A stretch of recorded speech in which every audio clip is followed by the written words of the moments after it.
We have two vectors A and B, and we're going to add them together.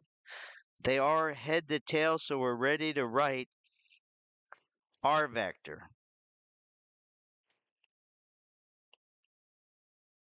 Okay, so what is a vector? A vector has components in the I and j direction, 2 in the I and 2 in the j. So it's 2i hat plus 2j hat.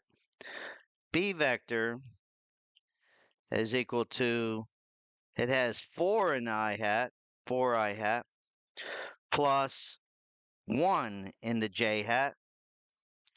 So we're going to write r vector is equal to a vector plus b vector. As we said, we add like components. We add the components. So let's put this down directly. 2i plus 2j hat plus 4i hat plus 1j hat. Now we add like components. So this i's and i's. 2i plus 4i gives you 6i plus 2j plus 1j is 3j.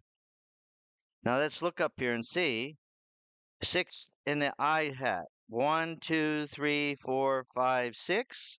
And 3 in the j hat. 1, 2, 3. So it adds up. Now let's calculate the magnitude of our vector using Pythagorean's theorem. 6 squared plus 3 squared, which is equal to root 45. And now let's compute the angle theta, the angle to the plus x-axis.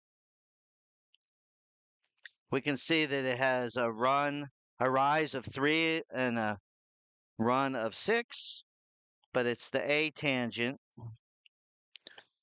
of 3 divided by 6, which is 1/2.